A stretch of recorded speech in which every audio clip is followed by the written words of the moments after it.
geográfica también y económica que tenía San Pedro, ¿verdad? Y por eso nos fuimos elevados a rango. Luego, en su parte de guerra, el general García Diego le echa la culpa a Andrew y a Benjamín Argumedo de que por culpa de ellos se pierde la batalla de San Pedro, que porque eran muy insubordinados. Luego el general Andrew en sus memorias dice que no, que lo que pasa es que como eran 16 generales, Huerta dice mandó todo lo más experimentado, ¿verdad? Que venían con la división del Bravo, con la división de la Laguna, con la división del norte del Ejército Federal. Dice, era una dispersión de mandos tan grande que se hubo confusión, había muchos jefes. Entonces Andrew explica que por eso se pierde San Pedro, porque el Ejército Federal contaba con muchos elementos, con mucho parque, fue una batalla tremenda. ¿Qué datos curiosos, qué anécdotas nos puedes platicar de Villa? De Francisco Villa en San Pedro, pues mira, hay una sola foto que se recupera de la anécdota de San Pedro, donde va entrando Villa y le da una viejita, se cuenta la anécdota, le da una gallina, y esa es la única foto que se conoce de la toma de San Pedro, donde le da la gallina y le dice, traigan a mi general para que se eche un molito, y le toman la foto y cuenta la anécdota que Villa le dice, no hombre, ténganlo usted, échense un molito ustedes porque están más amolados. Villa está unos días en San Pedro, pero Villa regresa varias veces a San Pedro.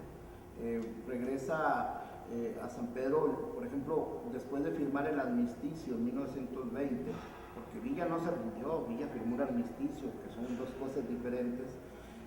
Cuando regresa de Sabinas, llega a San Pedro, y en la hacienda de Memphis, que era propiedad de los Madero, lo recibe don Raúl Madero y ahí da una conferencia de prensa, por así decirlo, porque ahí lo están esperando los corresponsales de muchos periódicos.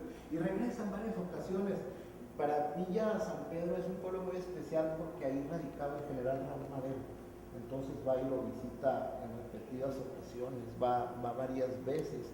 Y durante el contexto de la toma de San Pedro se da una cuestión particular en la batalla. Se cuenta que por el lado del ferrocarril, los soldados federales habían apostado a un batallón de soldados oaxaqueños que venían con alguna de las dos divisiones que venían de Monterrey. Por ese lado de la ciudad, viniendo de la hacienda de Carolina, los villistas, la división del norte ataca con un grupo de tiradores laguneros que comandaba el general Toribio de los Santos, porque después del episodio de las vías le dan el grado de general brigadier. Y lo curioso es que ese contingente de revolucionarios era el 90% laguneros, sanpetrinos. Y lo curioso es que los soldados federales que estaban apostados ahí, todos tenían un balazo en la cabeza. Y todos cuando preguntan, oiga, ¿por qué pasó esto? Pregunta Villa, oye, ¿por qué? Dice, no, pues es que son los diebreros de la laguna, era pura gente de la laguna, o sea, acostumbrados a tirar, o sea, era gente muy cazadores, etcétera. En la batalla de San Pedro participan muchos sanpetrinos. Desgraciadamente se perdió el registro de muchos.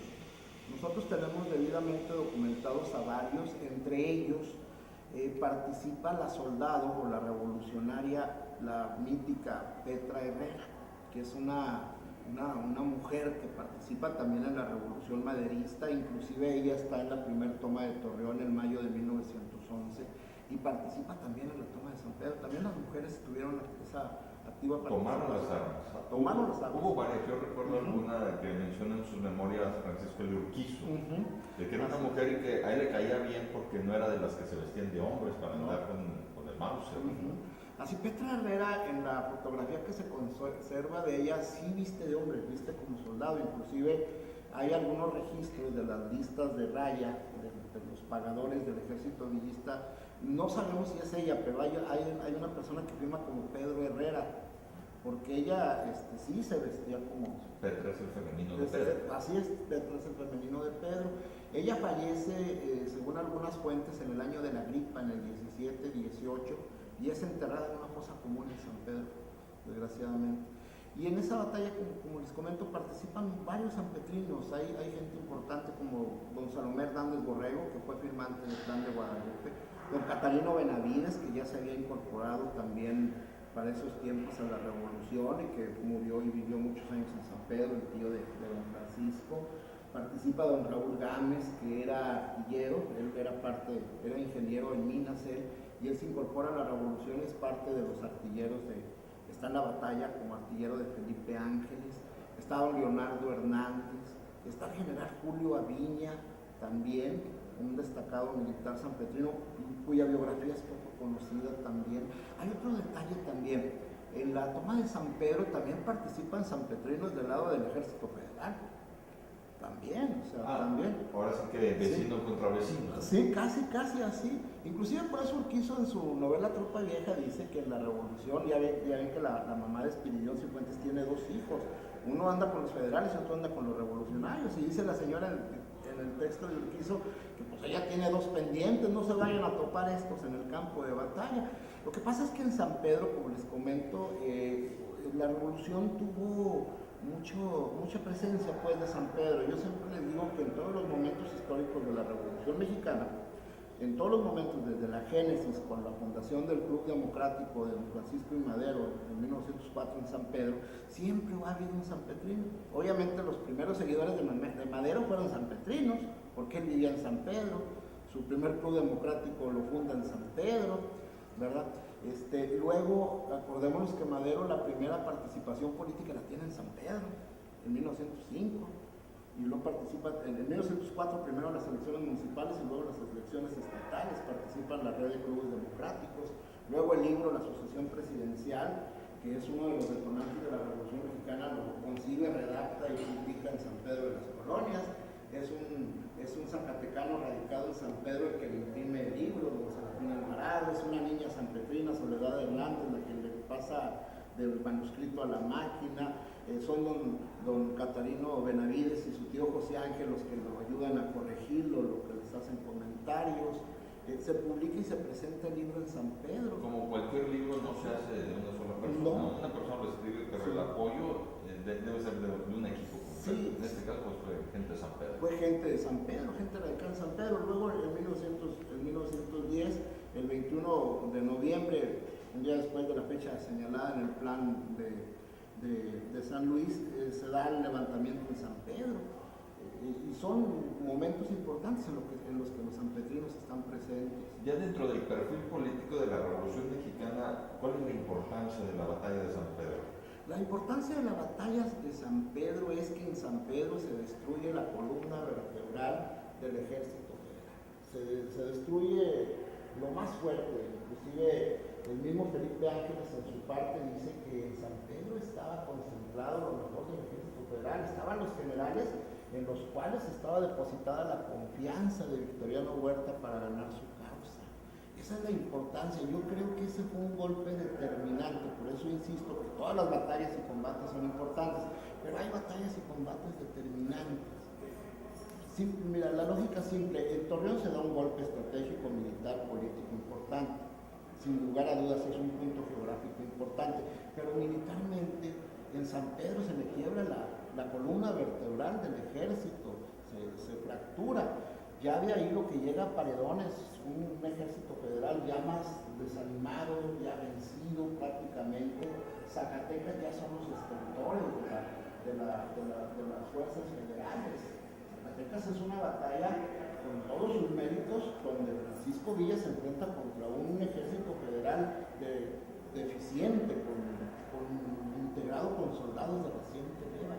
Yo siento que esa es la importancia, el golpe fue uno de los golpes definitivos para el triunfo de la Revolución Constitucionalista, y en San Pedro están presentes todos los generales más importantes de la División del Norte.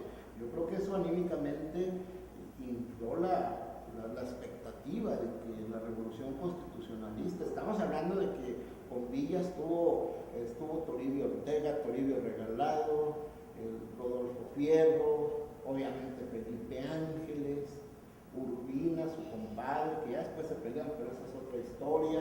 Estuvieron Raúl Madero, en ese tiempo todavía con el grado de coronel, pero ahí estuvieron presentes yo creo que los militares más importantes, tanto del Ejército Federal Huertista como del Ejército Revolucionario, porque el general Isabel Robles era un militar muy importante.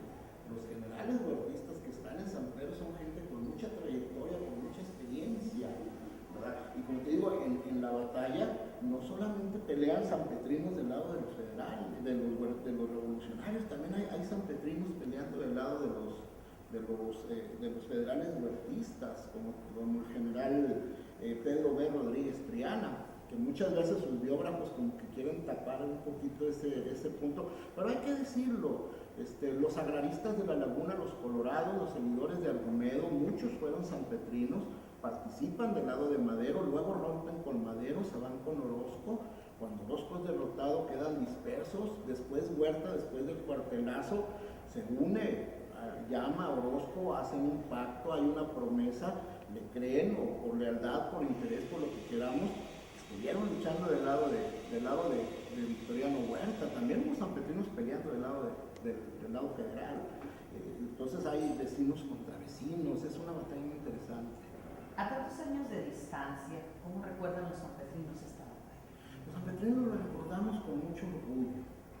La figura de Francisco Villa en la comarca lagunera tiene mucha presencia. Nuestro estado, por su diversidad y por sus dimensiones y sus características regionales, tiene eso. Por ejemplo, si tú te vas al lado acá de la Carbonífera, por ahí se acuerdan mucho de Lucio Blanco. La gente simpatiza mucho con Lucio Blanco, con los constitucionalistas, con la gente más cercana a Carranza, Saltillo, obviamente. Pero si te fijas acá en la comarca lagunera, la simpatía popular por el general Villa es mucha. La gente se siente muy orgullosa de que la división del norte de Pancho Villa haya tomado San Pedro. O sea, Villa regresa en repetidas ocasiones, después de lo del armisticio, va a visitar en repetidas ocasiones a su amigo, porque era muy amigo del general Raúl Madero, que radicaba en San Pedro. Inclusive hay una fotografía de don Braulio Fernández Aguirre, que en paz descanse, gobernador del estado sanpetrino, donde aparece don Braulio muy pequeño, al lado de Villa, en una de esas visitas que hace Villa, ¿verdad? O sea, los sanpetrinos recordamos mucho esta batalla y nos sentimos muy orgullosos, ¿verdad? Nos sentimos muy orgullosos porque sabemos de la importancia de esta batalla y no lo decimos nosotros, lo dicen muchos historiadores y lo dice simplemente el general Felipe Ángeles en su parte de guerra, donde dice que a pesar de la importancia y de la fama mundial que tuvo la toma de Torreón, la batalla de San Pedro parecería más importante en lo político y en lo militar. Y dice, y así es, intrínsecamente así es, así lo cita el general Felipe Ángeles. Es una batalla, para que dimensionemos más o menos un poquito. En ese tiempo, como les digo, San Pedro era una villa de entre 5 y 6 mil habitantes. Variando los datos de diferentes partes y las diferentes fuentes que hay, estamos hablando de que en San Pedro hubo entre 5 y 6 mil muertos. Estamos hablando casi todo el pueblo, si hubiera sido todo el pueblo, aunque hay que aclarar que no toda la población civil se quedó en San Pedro, muchos se fueron a Puerto de Ventanillas y hubo muchas anécdotas de señoras que quedaron, había una anécdota de una persona allá por el barrio San Luis, en San Pedro, rumbo al Panteón, que dicen que esa persona duró como 2 años sorda por el estruendo de los cañonazos. Es que imagínense, el bombardeo fuerte fue del 10 al 14, a la madrugada del 14. Y estamos hablando de un bombardeo constante, de un sitio, de un asedio, de cargas, de batallas continuas, de lo mejor de la División del Norte contra lo mejor del Ejército Federal huertista. Bueno, Luis Martín Tavares, muchas gracias por haber aceptado esta entrevista para Rogelio en la Hora Nacional. Pues tenemos bastante información para compartir con la gente. Ha sido un gusto, ¿no?, que nos hayas acompañado el día de hoy. No, gracias a ustedes y les agradecemos, ¿verdad?, que nos permitan contar la historia de San Pedro de las Colonias, un pueblo que es muy interesante, en el cual, como les digo, en cada momento importante del periodo de la Revolución Mexicana siempre estuvo un sanpetrino presente. Muchas gracias.